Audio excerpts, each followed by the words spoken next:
Welcome back friends my channel. Thanks for watching back video. ಇವತ್ತು ನಾವು ಮಾತಾಡೋಣ fundamental analysis ಅಂದರೆ ಏನು ಅಂತ. ನೋಡಿದೆವರು ಒಂದು ಪ್ರಶ್ನೆ ನಿನಗೆ.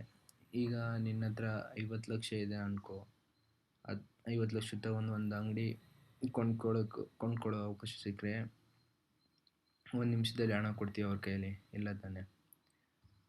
ಎಲ್ಲವೂ ಚೆಕ್ ಮಾಡ್ತೀಯ, ಅಂದರೆ ಅಂಗಡಿ ಕೊಳ್ಳೋದಕ್ಕೆ ಮೊದಲು ಎಲ್ಲ ಚೆಕ್ ಮಾಡ್ತೀಯ.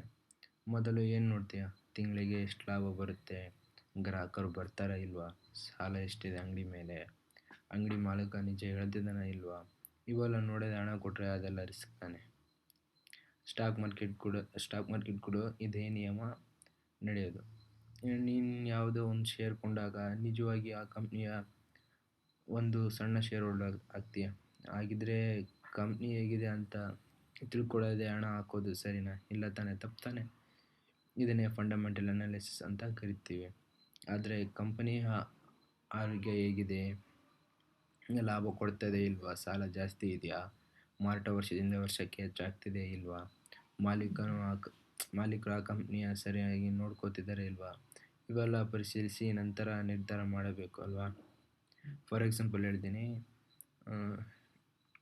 ಇಬ್ಬರು ಫ್ರೆಂಡ್ಸ್ ಇದ್ದಾರೆ ಅಂದ್ಕೊಳ್ಳಿ, ಮಾರುತಿ ಮತ್ತು ಅನ್ವೇಷ್ ಅಂತ. ಮಾರುತಿ ಏನು ಮಾಡ್ತಾನೆ, ವಾಟ್ಸಪ್ನಲ್ಲಿ ಎಲ್ಲ ಬರೋ ಟಿಪ್ಸ್ಗಳನ್ನು ನೋಡಿ ಶೇರ್ ಕೊಂಡ್ಕೊಳ್ತಾನೆ. ಅದೇ ಅನ್ವೇಷ್ ಏನು ಮಾಡ್ತಾನೆ, ಕಂಪ್ನಿಯ ಸೇಲ್ಸ್, ಪ್ರಾಫಿಟ್, ಡೆಬಿಟ್ ನೋಡಿಕೊಂಡು ಶೇರ್ನ ಬೈ ಮಾಡ್ತಾನೆ. ಈಗ ನೀವು ಹೇಳಿದವರು ಯಾರಿಗೆ ಗೆಲುವು ಸಿಗುತ್ತೆ, ಮಾರುತಿಗನ ಅಥವಾ ಅನ್ವೇಷ್ಗ? ಫಾರ್ ಎಕ್ಸಾಂಪಲ್ ಹೇಳ್ಬೇಕಂದ್ರೆ ಅನ್ವೇಷ್ಗೆ ಸಿಗೋದು. ಇದನ್ನೇ ಫಂಡಮೆಂಟಲ್ ಅನಾಲಿಸಿಸ್ ಅಂತ ಕರಿತೀವಿ. ಆದರೆ ಫಂಡಮೆಂಟಲ್ ಅನಾಲಿಸಿಸ್ ಅಂದರೆ ಭವಿಷ್ಯವನ್ನು ಖಚಿತವಾಗಿ ಹೇಳೋ ವಿಧಾನ ಅಂತೂ ಅಲ್ವೇ ಅಲ್ಲ.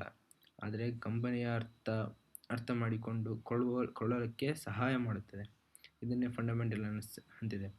ನೋಡ್ಬೋದು, ಚಾರ್ಟ್ ಎಂಟ್ರಿ ತೋರಿಸುತ್ತೆ, ಆದರೆ ಫಂಡಮೆಂಟಲ್ ಅನಾಲಿಸಿಸ್ ಯಾವ ಕಂಪ್ನಿನ ಬೈ ಮಾಡ್ಬೇಕು ಅನ್ನೋದನ್ನು ತೋರಿಸುತ್ತೆ. ನೆನ್ಪಿಟ್ಕೋ ಇದನ್ನ.